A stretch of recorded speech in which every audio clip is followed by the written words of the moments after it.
Alright, so now we're going to discuss parallel parking. With parallel parking, basically what happens is there's parallel parking that you do on the road, on the streets, every day in real life, and there's parallel parking that we do on the road test. Obviously, both are very similar to one another. Here are some things that you got to remember about parallel parking on the street. The first thing is, if you get the chance to just drive into an available parking spot, that would be great. You want to minimize how much you're reversing to begin with anyways. So if you have a big enough spot, by all means, go in face first, drive into your spot. You would signal to go park to your right.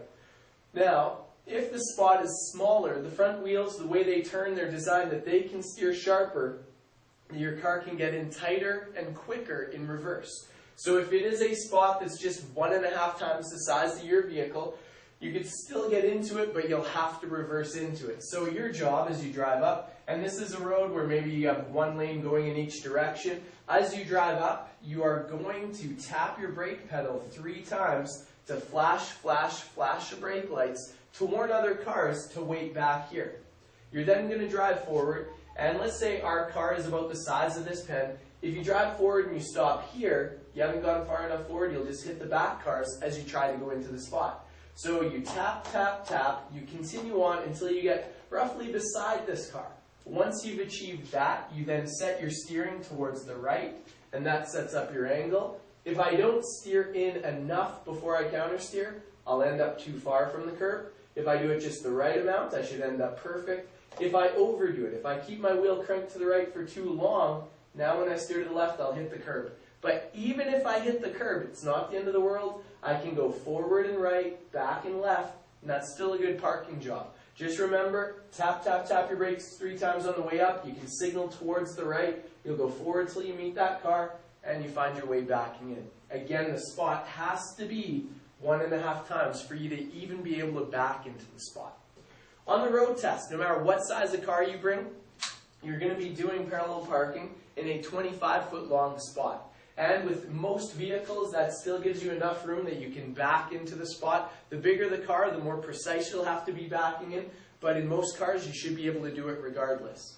Now, on a road test, there's certain rules that they're going to read out to you before you begin. Maybe you pull over to a curb or something along those lines before you start the parallel parking, and they'll give you the instructions. And the instructions go, you get 3 shifts per attempt. So remember when we back in and we touch the curb? On a road test, if you touch a curb, you only have 2 more shifts to fix it, which should be enough anyways. You get 3 tries. So let's say you're the person who countersteers too early and you're too far from the curb, then you're in a position where you get to signal and check, pull out, try again.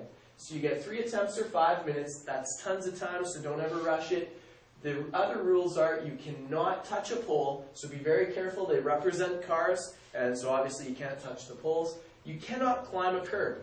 Now, the curb is designed, if you come up, if you touch the curb, that's not a problem. The only time it's going to be a problem is if you ever hit the curb so hard or continue to accelerate once you've touched the curb. If you ever climb the curb that you lift off the ground, now you're in a position where you can fail the road test. So 3 attempts or 5 minutes, you can touch a pole, and you cannot touch a pole, you cannot climb the curb, and you must be within 18 inches of the curb. This here is 18 inches, so that's a pretty reasonable distance for you to be from the curb. If both tires are within 18 inches, then you've done your job. So, as I come up, I'm going to signal and shoulder check to make sure no cars are in the act of passing me. I drive up from a reasonable distance. I tap my brake pedal 3 times. And remember, don't just wiggle with some pressure. You have to take your foot right off in between taps. So it's 3 distinct flashes. You can signal towards the right. You're going to go forward until, in the training cars, you would be taught this method.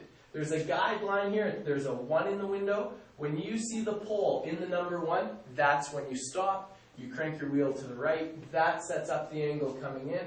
Once you get halfway in, you're going to see this pole in the 2. Once you see it in the 2, you stop, you steer to the left, and you should end up perfect every time. And so that's the basic concepts behind parallel parking.